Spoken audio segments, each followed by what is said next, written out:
Hey guys, this is going to be a real quick video, and I can tell it's at a weird angle.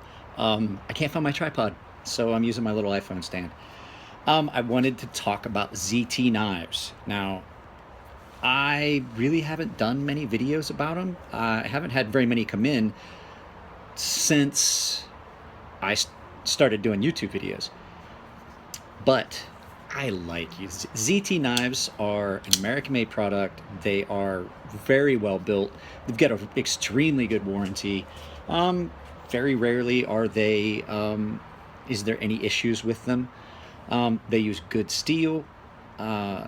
This is the 0620CF. It's an Emerson design. It does have the Emerson wave feature, which is a patent pending thing. But the action on them, 9 times out of 10, they are spot on, no problems, and they're well designed. They don't have too many hot spots. This one has got a carbon fiber scale on one side, titanium on the other, nice pocket clip. Now, one thing that I am going to say about a lot of knife makers, and I don't want you guys to take it the wrong way, because there's really nothing wrong with it, and the way they did this one, it's not too bad. When the cutout for your lock bar is on the outside like that, most of the times it's a binding point and it catches on your pants.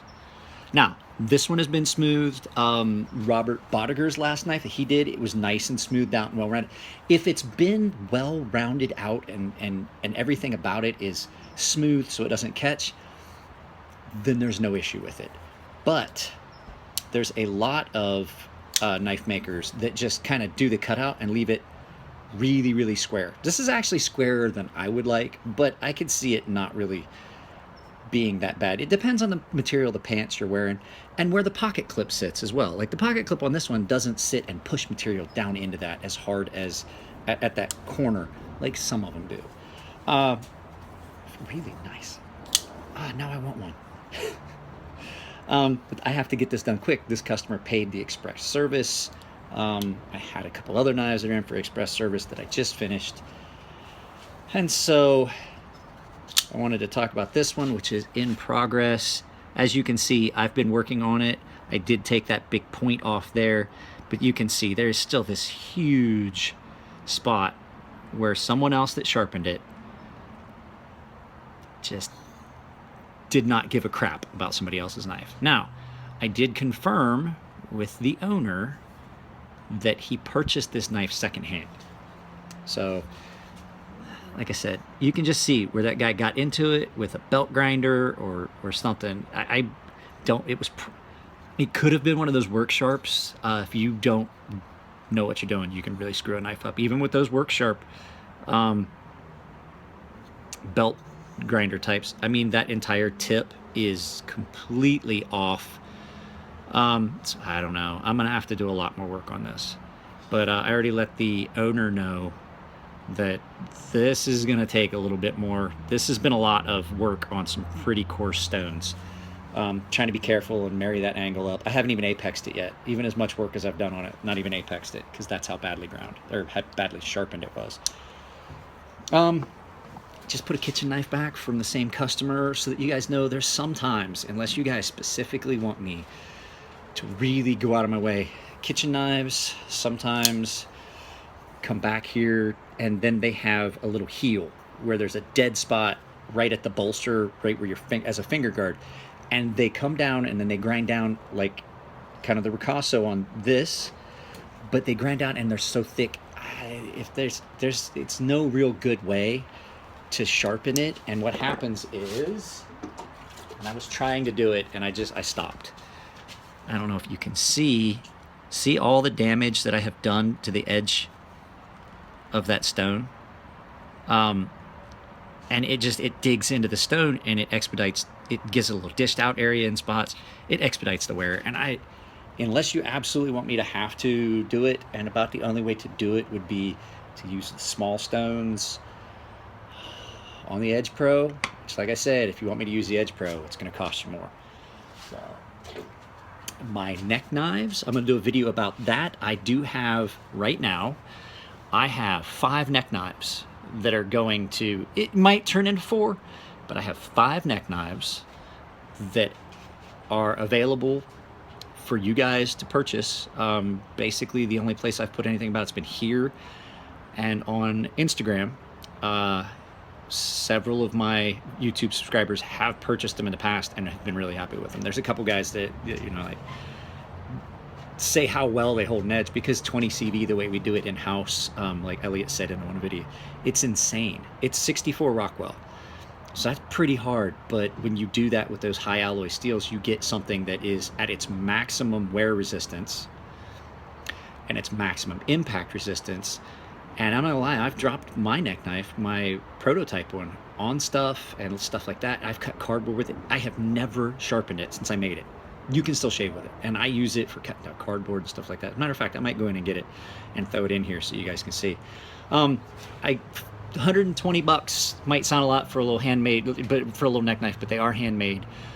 They have a handmade Kydex sheath, they get a chain, and you get to pick the color of the ceramic you want, up to 2 colors. And so if you are curious, you can get a hold of me. I can let you know what colors are available. We actually have a pinkish purple fuchsia that I was thinking would look cool. Do some black and then scratch off some of the black, heat treat, and then put it in with the purple and have like purple, almost like a lightning pattern. I might do some playing around with that, but just let me know. I can do patterns. I can do it whatever surface finish you want. So yeah, I have those available. And then there's those fixed blades that I am going to finish. I just have not had a hot minute, been busy doing other stuff. And Saturday, I'm not gonna lie, I played around for most of the day. There wasn't a lot of actual work getting done. I did grind those neck knives, but if you saw the video, a lot of it was just me messing around with Bodiger. You put me and Bodiger together, and there's a good chance that we're gonna distract each other with just fucking bundles of bullshit. So, yeah, no, that's it. I will probably go in and get that neck knife, and we'll just do it. So I have 100 more subscribers than I did when I got the giveaway put together. So I was at 400 something when I started that giveaway thing for my 500th subscriber. I'm actually past that and past the 600 mark. So I appreciate it, you guys. It's awesome. I have a shout out to Patreons, Christopher T, and a guy, I don't know who it, I'm not even sure if it's a guy. It's Plastered Pear. Plastered Pear, if you're out there, let me know so that I know who you are, because you're gonna get a sharpening discount. I may revise my actual Patreon thing. I was looking at it mathematically. If I get a lot of Patreons and I'm doing one knife free a month for every one of my Patreons, I'm going to be doing a lot of work for free. And I apologize if there's going to be some confusion. I'm going to go back. I'll probably do a video about it. I don't think I can really do it for free, but I will add, you'll get a higher discount past the $10 mark. I will do that, but I just don't think I can do it for free, especially when I see how some of these knives come in. I'm like, I'm doing this for free? Because I know what'll happen is I'll get a knife with a great big chip in it and do all that work and then not get paid for it. Not that I would not do that for you guys. It's just right now this is pretty much the only money I'm making, is this sharpening.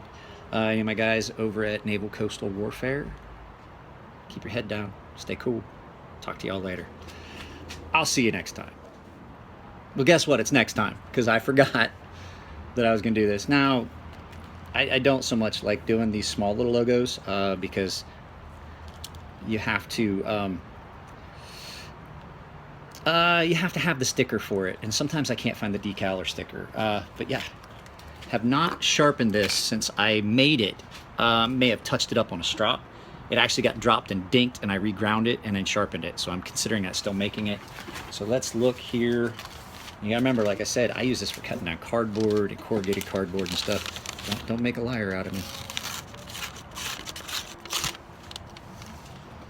20 CV, that in-house that Elliot taught me how to do, to 2200 degrees. See, I actually dropped it really hard and dinked the tip and fixed that on a sander, belt grinder.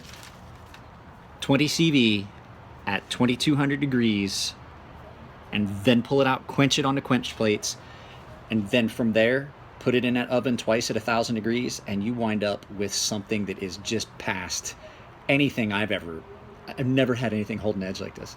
And that's what all of my knives are being made out of right now. until I can't find any more of it for right now, and then have to figure something else out. Yeah, the new ones are a little bit bigger dimensionally all around. Like I said, this was the prototype. Let's see here. Can we?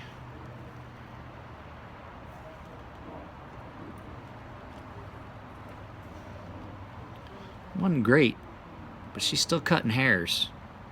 I don't have a little bald spot in my beard. But yeah, these, like I said, 5. I'm thinking that there's one that I might send out to somebody just to get some publicity on the channel maybe. But yeah, now I'll see you next time. Later.